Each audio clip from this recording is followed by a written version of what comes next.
Assalamualaikum warahmatullahi wabarakatuh.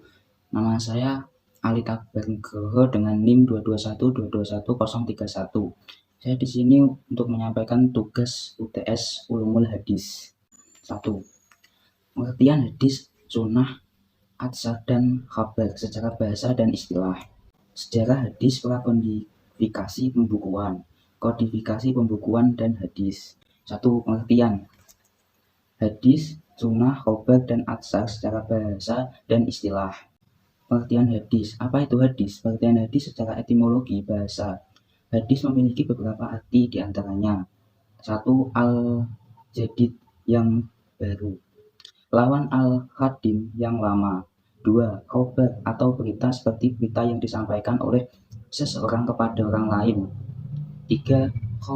Qorib bermakna dekat atau belum lama terjadi. Sedangkan secara istilah, hadis adalah suatu yang disandarkan kepada Nabi Muhammad SAW, baik berupa perkataan, perbuatan, pernyataan, tahrir, sifat-sifat maupun ihwal Nabi. Pengertian hadis. Menurut umumnya ulama hadis, hadis adalah segala perbuatan, perkataan, tahrir atau ihwah yang disandarkan kepada Nabi. Selanjutnya menurut ulama usul fikih bahwa hadis adalah segala perkataan, perbuatan, dan tahrir Nabi SAW yang berkaitan dengan hukum.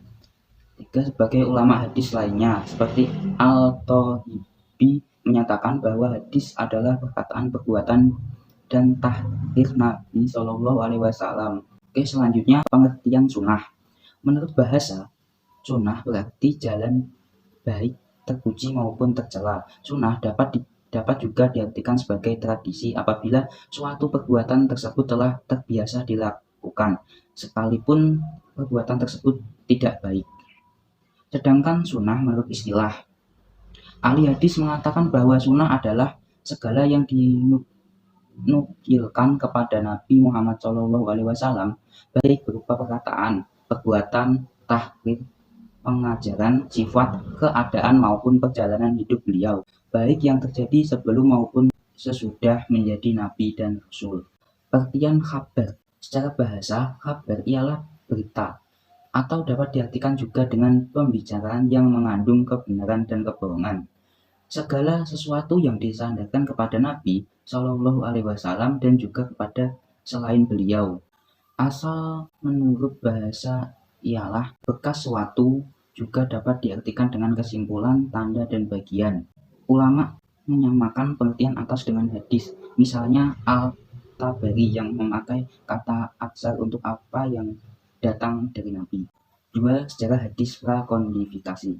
Ada 3 periode prahadis kodifikasi ini. 1. Masa Rasulullah SAW, 2. Masa sahabat, dan 3. Masa tabi'in. Prakodifikasi masa Rasulullah.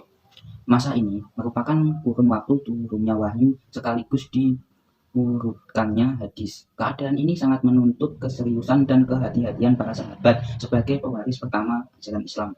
Wahyu yang diturunkan Allah SWT kepadanya dijelaskannya melalui perkataan, perbuatan, dan pengakuan atau penetapan Rasulullah SAW. Sehingga apa yang disampaikan oleh para sahabat dari apa yang mereka dengar, lihat, dan saksikan merupakan pedoman.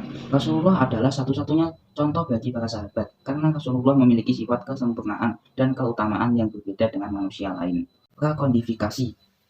Pro dan kontra mengenai penulisan hadis pada masa ini. Diperbolehkan. Ada sahabat tertentu yang diberikan izin untuk menulis hadis. Tanggapan. Izin menulis hadis diberikan kepada orang yang pandai menulis dan tidak dikhawatirkan salah tercampur dengan Al-Quran. Prakodifikasi dilarang. Nabi melarang karena khawatir bercampur antara hadis dan Al-Quran. Tanggapan. Larangan penulisan hadis itu ditujukan bagi orang yang kuat hafalannya dan tidak dapat menulis dengan baik, serta dikhawatirkan salah dan bercampur dengan Al-Quran. Prakodifikasi masa sahabat. 1. Abu Bakar. Periwayatan hadis pada masa Khalifah Abu Bakar dapat dikatakan sebelum merupakan kegiatan yang menonjol di kalangan umat Islam. Walaupun demikian, dapat dikemukakan bahwa sikap umat Islam dalam peristiwa hadis tampak tidak jauh berbeda dengan sikap Abu Bakar, yakni yang sangat berhati-hati. Sikap hati-hati ini antara lain melihat pada pemikiran hadis yang diriwayatkan oleh para sahabat. 2. Umar bin Khattab. Periwayatan hadis pada zaman Umar bin Khattab telah lebih banyak dilakukan oleh umat Islam bila dibandingkan dengan zaman Abu Bakar. Khalifah Umar telah pernah memberikan dorongan kepada umat Islam untuk mempelajari hadis Nabi. Dalam melakukan peristiwa hadis, Khalifah Umar melakukan pemeriksaan hadis yang cukup ketat kepada peristiwa hadis supaya konsentrasi umat Islam tidak berpaling dari Al-Quran, tidak melakukan kekeliruan dalam periwayatannya. Prakondisifikasi masa Utsman bin Affan. Wilayah Islam telah makin luas. Luasnya wilayah Islam mengakibatkan pertambahannya kesulitan pengendalian kegiatan peristiwa hadis secara ketat. Prakondisifikasi masa Ali bin Abi Thalib. Pada zaman Ali, pertentangan politik di kalangan umat Islam telah makin menanjam. Peperangan antara kelompok pendukung Ali dengan pendukung Muawiyah telah menjadi. Hal ini membawa dampak negatif dalam bidang kegiatan periwayatan hadis. Kepentingan politik telah mendorong terjadinya pemalsuan hadis. 3. Kodifikasi pembukuan. Kodifikasi pembukuan periode abad 2 dan 3 Hijriah. Awal di mana kodifikasi dan pembukuan hadis secara resmi dilakukan, yang diselenggarakan atas inisiatif pemerintah.